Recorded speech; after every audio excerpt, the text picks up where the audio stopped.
The morning started like any other day at Northgate Middle School.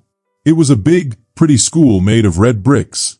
People always said it looked perfect on the outside, but inside, not everything was as good as it looked. In room 4B, a class of 7th graders was busy writing in their notebooks. The second period bell had just rung. There were the soft sounds of pencils scratching paper, shoes tapping the floor, and quiet whispers. The smell of whiteboard markers filled the air. You could even smell the breakfast coming from the cafeteria. At the back of the room sat Mike Tyson, a 12-year-old girl. She was quiet, smart, and paid close attention in class. She was the daughter of someone very famous, Mike Tyson, the boxing champion. But Maya wasn't just his daughter. She was strong, thoughtful, and very proud of who she was. The most special thing about her was her beautiful curly hair. Every Sunday night, her mom would style it with love. Her hair was her crown. It made her feel powerful and proud of who she was.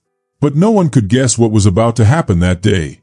It was going to be something terrible, something that should never happen to any child. Across the hallway, inside the school office, the principal named Mr. Raymond Coyle sat at his desk.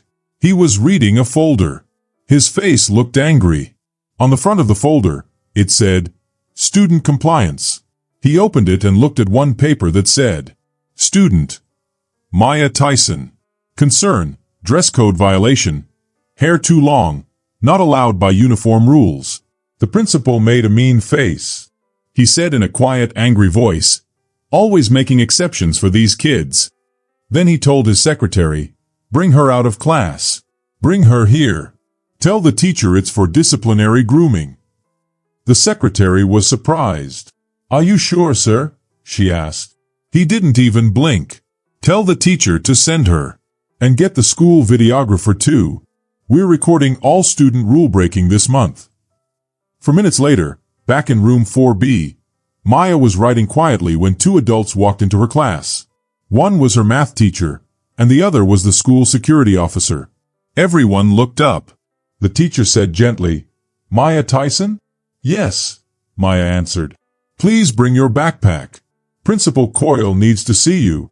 Maya stood up slowly. She looked confused. Her classmates looked at her with worried eyes. Something felt strange. As she walked out, her math teacher leaned down and whispered, You didn't do anything wrong. That made her feel even more nervous. When Maya walked into the office, no one talked to her. There was just a chair in the middle of the room. The window blinds were shut. The room felt cold. Principal Coyle stood behind the chair. His sleeves were rolled up. On the desk was something scary. An electric razor. Maya's eyes went wide. Sir, what is this? She asked. Coyle smiled in a mean way. We have rules here, young lady. And today, we're going to fix your little hair problem. Maya stepped back. No, you can't. My parents. Coyle moved closer and pointed to the camera. The school videographer was filming everything. They signed the school rule book.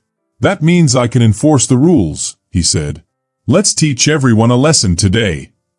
Before Maya could say anything else, Coyle grabbed her and forced her into the chair. The razor buzzed loudly. Patch by patch, curl by curl, he shaved off all her hair.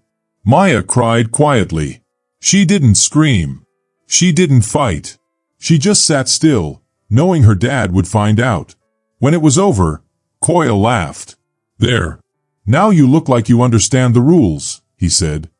He waved her away without saying sorry. The man with the camera stopped filming. Even he looked sick. Maya walked down the hallway with her head down. Her backpack dragged behind her. Whispers started as she passed other kids. By the time she reached the bathroom, she was crying. Not because her hair was gone, but because no one at school stopped it from happening. At 2:47 p.m., Mike Tyson was in a gym working out when his phone buzzed. His assistant rushed in. She looked pale. Mike, she said, you need to see this. She handed him a phone. On the screen was a video. It showed Maya being forced into a chair. It showed Principal Coyle laughing. Mike watched for 6 seconds. Then he slowly took off his gloves. He stood up and said, Get me the car. At 3:31 p.m., A black SUV pulled up in front of Northgate Middle School. It stopped quietly. The driver stepped out and opened the door. Mike Tyson stepped out. He wasn't wearing a suit. He wore a black hoodie, black pants, and had his hands in his pockets. But his eyes, they were cold and sharp. A few students near the flagpole saw him. "Is that Mike Tyson?" one whispered. "Isn't his daughter Maya?" another asked. Inside the office, the receptionist looked up. The doors swung open. She froze. Mike didn't say a word. He walked straight to the front desk. He placed his big hands on the counter. "Where's Maya Tyson?" he asked quietly. She's in the nurse's office, sir. There was an incident." "Where's the principal?" In his office." Mike looked down the hallway, then back at her. "Don't call him. I'll find him myself." In the nurse's office, Maya sat looking at herself in a small mirror. Her head was now buzzed. It hurt. Her eyes were red. Then came a knock at the door. The nurse opened it slowly. Standing there was her dad. Maya stood up and ran into his arms. Mike knelt down and hugged her tightly. He didn't say anything at first. He just held her close. Then he asked softly, "Who did this?" Maya whispered. He laughed. That was all Mike needed to hear. He kissed her on the forehead and stood up. He told the nurse, "Stay with her. Don't let her leave this room." Then he walked out. In his office, Principal Coyle sat with his feet on the desk. He was drinking coffee. He had just sent the video to his boss, thinking it was a great idea. He thought he would be praised. He had no idea what was about to happen. The door opened. Mike Tyson walked in. Coyle jumped. "Mr. Tyson, I wasn't expecting." Mike didn't talk. He shut the door and walked up to the desk. He looked at a plaque that said, "Discipline breeds success." He picked it up. Then he smashed it against the desk. It broke into pieces. Coyle jumped again. "This is inappropriate." "You touched my daughter," Mike said quietly. "You shaved her head. You laughed. You hurt her. And now I'm here." "She broke the rules. It was policy." Coyle yelled. "You laughed. You made her feel small. But I'm here to show you she's not." Coyle tried to grab his phone. Mike knocked it away. It hit the wall and shattered. "You thought she was just a quiet girl," Mike said. "You didn't know she was my daughter. Now the world will know what you did." Coyle sat frozen. He couldn't speak. He had no excuse. Nothing to hide behind. Mike stood tall. Then he turned and walked out. The hallway was quiet, but not empty. 2 students had been peeking around the corner. One had a phone. "Tyson's here." "It's about Maya," one whispered. More students came out into the hallway. Some started recording. They followed from behind, not too close, like something important was happening. They had all seen what happened to Maya. They had all felt it wasn't fair. Now they were watching something new. What justice looks like when it walks through a school, strong and brave. Mike walked to the front office. The receptionist stood up. "Mr. Tyson, He raised his hand. "I want the district superintendent. Now. I can call their office, but they usually don't." "Call. Now." As she picked up the phone, only a few minutes passed before Mike was on the speakerphone, talking to Dr. Gregory Holston. Dr. Holston was the superintendent, the big boss of all the schools in the Westview School District. "Mr. Tyson," said the voice on the phone, "I've been told something happened with your daughter. Please no, we will look into it." But Mike said, firmly and clearly, "No. You're not going to just investigate. You're going to listen." Mike's voice got stronger. "I just watched a video. In it, your school principal dragged my daughter out of her class. He forced her into a chair. Then he cut off all her hair while someone filmed it. After that, he laughed at her and shared the video online like he had won something." There was silence. No one said anything for a moment. Then the voice on the phone said, "Mr. Tyson, we have rules. There is a dress code." Mike laughed, but it was not a happy laugh. It was cold. "Your rules just embarrassed a child. You made her feel ashamed for being proud of who she is. This is not just about cutting hair. This is about hurting, controlling, and being unfair. And if you think this ends with just a sorry note, you picked the wrong dad. Just then, a few teachers peeked into the hallway. Some students started to come out of their classrooms. The news about Maya had already spread quickly. Mike's voice grew louder. He wasn't yelling, but everyone could hear him. He spoke with strong feelings. You didn't just cut my daughter's hair. You hurt her heart. You tried to take away her courage. And I'm here to make sure this never happens again, to her or to any other kid. After the phone call ended, Mike turned to the office workers. I'm calling a press conference. Right here. Right now. The front desk lady blinked, surprised. Here? Inside the school? Mike nodded. Yes. You let someone film what happened to her. Now I'm going to film what we do next. Within an hour, news vans arrived at Northgate Middle School. Parents came, too. Community leaders and civil rights helpers also showed up. Reporters who had followed Mike Tyson during his boxing days came to see what he was fighting for now. Mike stood on the school steps. Maya stood next to him, wearing a hat to cover her shaved head. Mike's wife, Millie, stood on the other side. Mike looked tired but strong. He took the microphone and began to speak. This is my daughter, Maya. She's 12 years old. Yesterday, someone who had power tried to shame her, not because of something she did wrong, but because of who she is.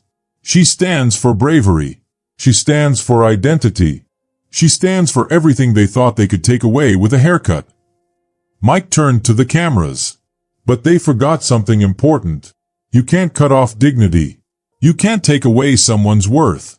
And you can't silence a child, especially not a child who has me standing behind her. The video of Mike's speech was posted online. In just 8 hours, 4.2 million people watched it. There were no fancy effects. No music. Just a dad telling the truth. That's what made it powerful. By the next morning, the phones at the school district office rang non-stop.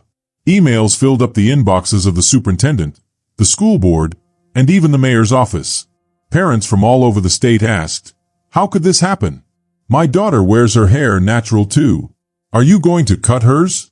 We want that principal gone." News stations showed Mike's speech over and over again. Headlines read, Mike Tyson speaks out after daughter's hair is cut at school. Principal in trouble after video goes viral. Tyson, you can't shave dignity.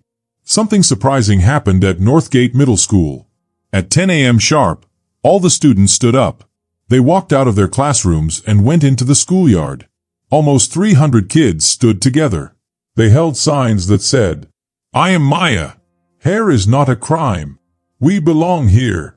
Some students wore hats to support Maya. Others wore bandanas with Mike's words written in marker, "You can't shave dignity." The teachers didn't stop them. Some teachers even walked out with them. At the edge of the crowd, Maya stood. Her back was straight. Her head held high. Inside, Principal Raymond Coyle watched from his office window. His hands shook. His phone wouldn't stop ringing. The school board had called for an emergency meeting. Now he was alone. No teachers backed him up. The school district wasn't helping him anymore. In the hallway, angry parents waited to speak. Reporters waited too. That night, the Tyson family was invited to be on a big TV news show.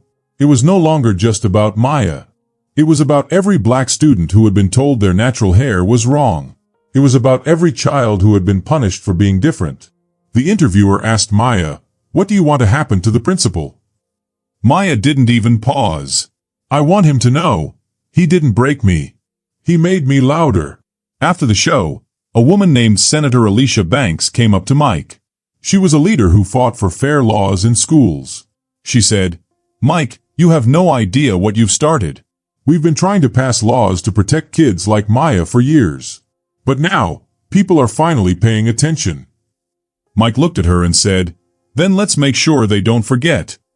The next week, Mike went back to Northgate Middle School. This time, he wasn't just a dad. He was a speaker at a big school meeting. The auditorium was packed. Teachers, parents, students, and school leaders all came. Mike stood in the center, calm and strong. He said, "I'm not here because I'm famous. I'm here because a school forgot how to care for children. This is not just about a haircut. This is about who gets power and who gets hurt by it. And I promise you this, if this school district doesn't change, I'll make sure every person in charge is replaced by someone who will." By Friday morning, the school felt like it was ready to burst. Parents stood outside with angry looks. News vans filled the parking lot. Inside, students whispered as they moved between classes, wondering what would happen next. In a downtown building, the school board held a private meeting.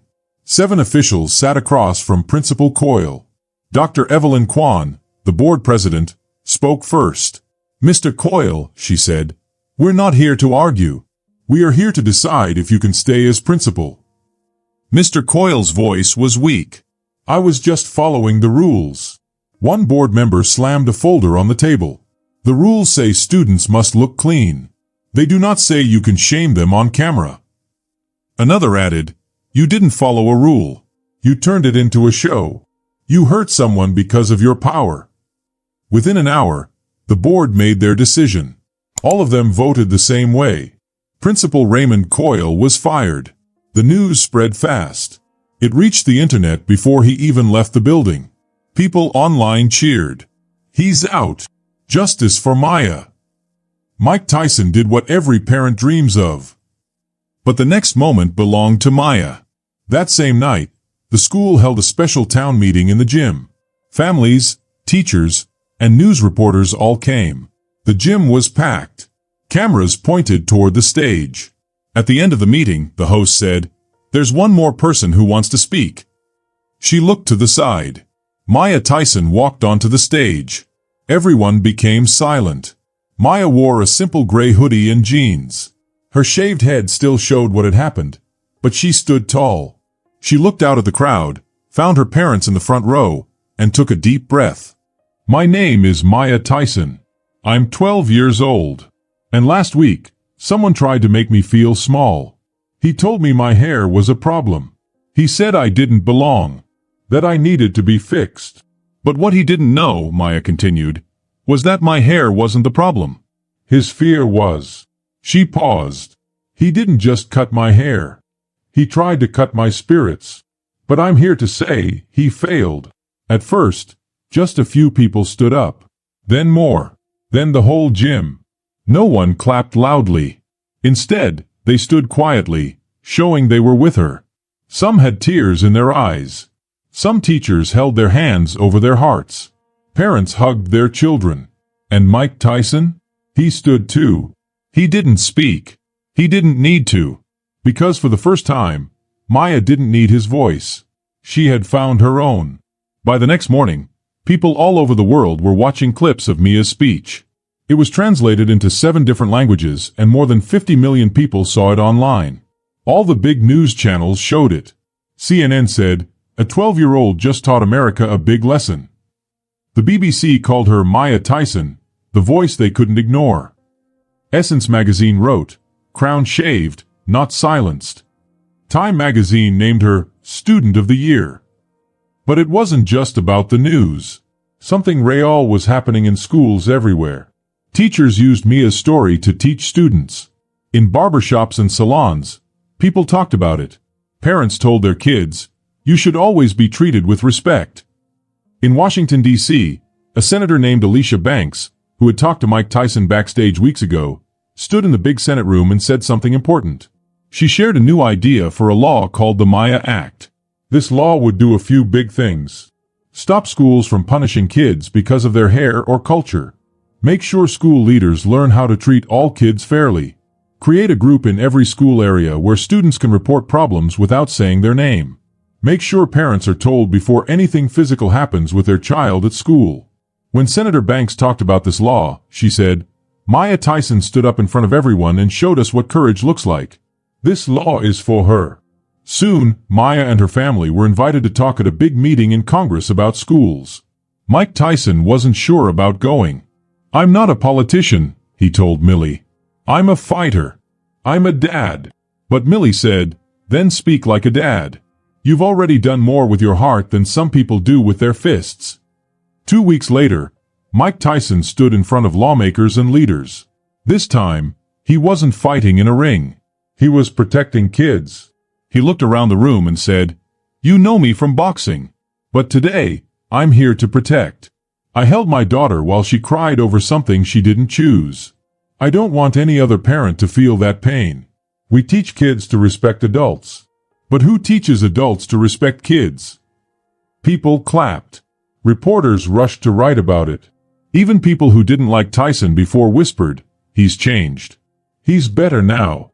Outside, Mia met students from all over the country. Some cried. Some hugged her. Some just said, "Thank you." That night, back at the hotel, Mike sat near the window. Maya curled up beside him. They looked out at the lights of Washington, D.C. "You okay?" he asked. She nodded and whispered, "I didn't think my voice mattered." Mike kissed her forehead. Now the whole country's listening. But not everyone was happy. One school in Oklahoma said they wouldn't follow the new law. A school leader in Georgia called it just a celebrity drama. Then mean letters and angry emails started coming. People on the radio said, "Why should we change everything just because Mike Tyson's daughter got a haircut?" TV hosts said, "Do we want boxers making school rules? What about discipline?" Mike watched it all quietly. He wasn't mad, just tired. Millie looked at him and said, "They're scared." Mike nodded. They should be. Back in D.C., the Maya Act hit a big problem. A group of lawmakers said they wouldn't move the law forward. Some didn't vote. Some said no. One even said, "This law is too emotional, not based on facts." A reporter asked Mia what she thought. She answered like her dad, "The facts are in our scars. We carry them every day." The next day, in Phoenix, Arizona, people protested against the Maya Act. They held up signs that said, "Let teachers teach. Hair rules keep kids professional. Stop Tyson's agenda." But something different happened across town. In a small room, Mia stood on stage alone. Her dad wasn't there this time. The room was full of students, black, white, Latino, Asian, all watching closely. She said, "Some people think this is about hair. It's not. It's about what people think they can do to us just because they think we won't fight back.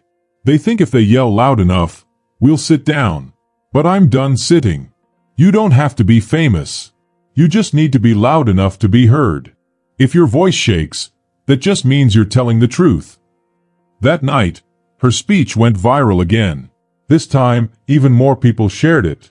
By the end of the week, 20 more school districts said they would follow the Maya rules. LeBron James posted, "Maya Tyson is changing the country more than most leaders." Michelle Obama tweeted, "Proud of this young queen. She speaks for millions." The Maya Act was brought back to Congress, this time with double the support. At home, Mike Tyson stood in the doorway of Mia's room. She was practicing a speech. She stopped and looked at him. "Do you think they'll ever stop hating us?" she asked. Mike didn't lie. Some will. Some won't. But hate doesn't win. You just have to outlast it. Mia smiled. "Then I'm going to live forever." One evening, a fancy envelope arrived. It had gold trim and a seal from the United Nations. Inside, it said Mia was invited to speak at the Global Youth Equality Forum in Geneva, Switzerland. She read it out loud at dinner. Her mom gasped.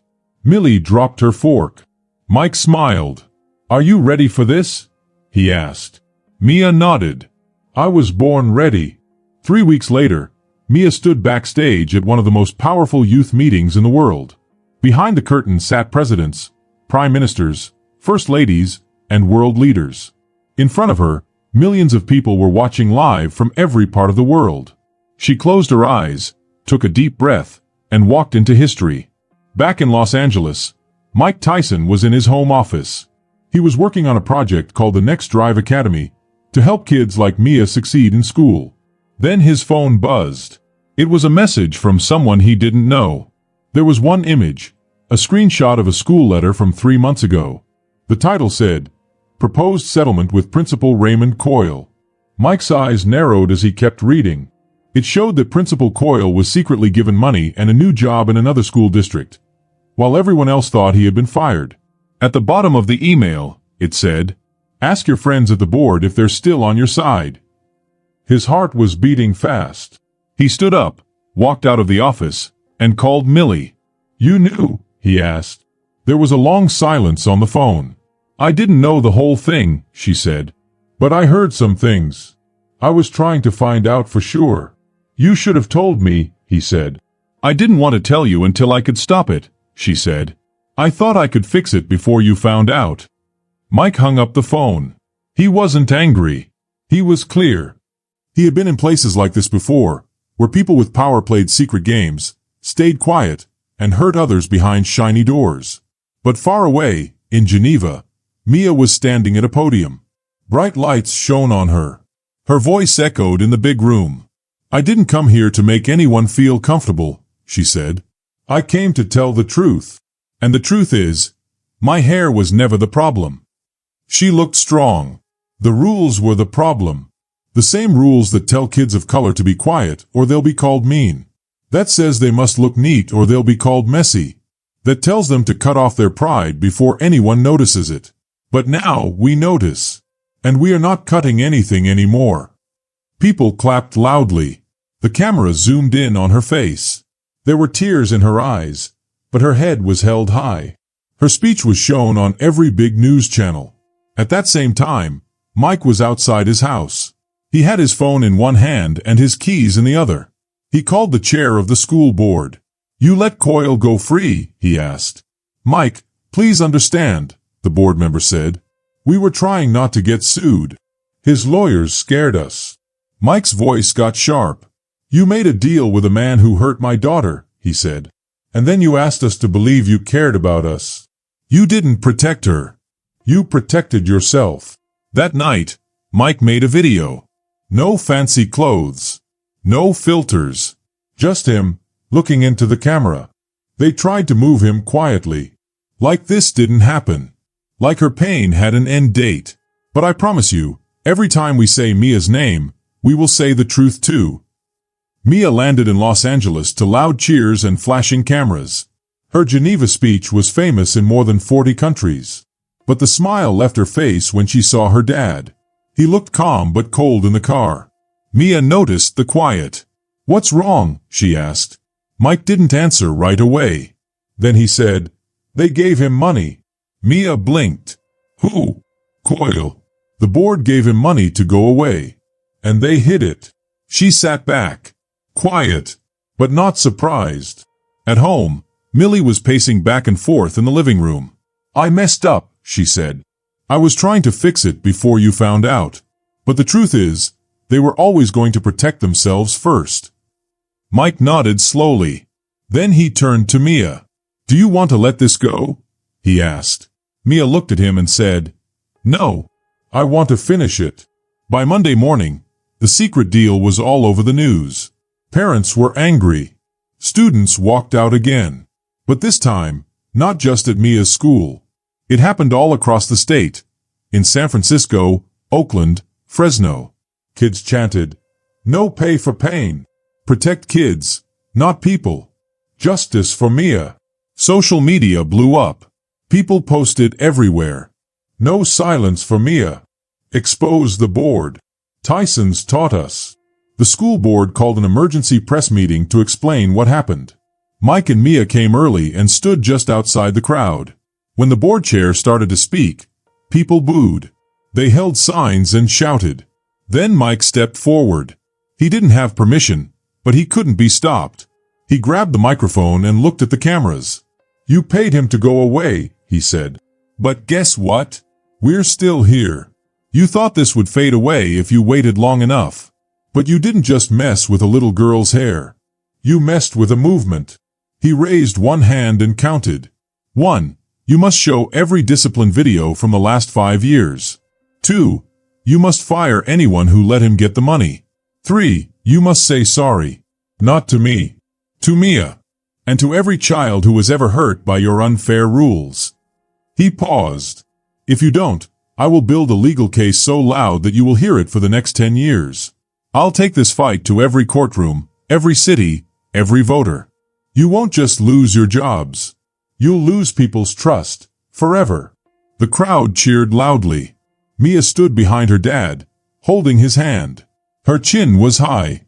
Every news channel showed it live. That moment became famous.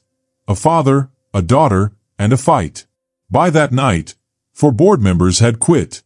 The school district said they would do a full check of everything. Students from over 300 schools signed a paper called, "We Are the Standard." That evening, Mia posted one sentence to her followers. They tried to move him in the dark. We brought the light. 8 months later, Washington, D.C., was full of quiet excitement. On the steps of the Capitol building, a big crowd had come.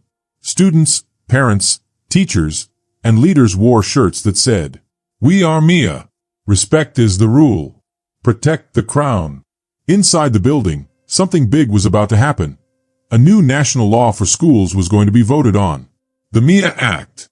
It had many battles, arguments, tricks, and pushbacks from companies. But it passed. Because the story behind it was too strong to ignore.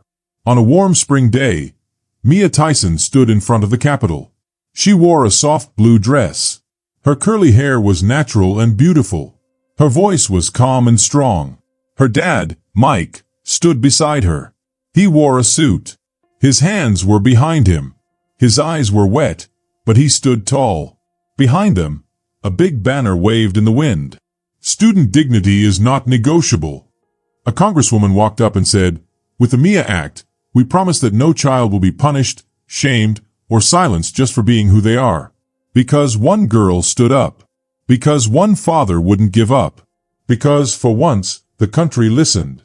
Then she smiled and said, "Now, to close this historic day, please welcome Mike Tyson." Everyone stood and clapped. Mia stepped up to the podium and spoke for all the kids who couldn't. "When that man shaved my head, I thought I lost something. But I didn't. He didn't take away my strength. He showed it. You can make rules. You can build walls. But when you try to make someone small just because you don't understand them, that's when they grow bigger than you ever imagined." Her voice shook once. Then she smiled. "Today, I speak not just for me, but for every student who was told to be smaller. For every voice told to be quiet. We are loud now. We are seen now. And we are never going back." The crowd clapped and cheered. Cameras flashed. Students cried. Teachers hugged. And Mike Tyson, he stood still, watching his daughter. Not just speaking, leading. That night, as they walked together through the quiet streets of D.C., Mia asked, "Dad, did I really change the law?" Mike looked at her. His voice was low and full of love. "No, baby girl," he said. "You changed everything." If you like this story, tell me in the comments. Don't forget to subscribe for more fun adventures and mysteries. Thanks for watching. See you in the next video.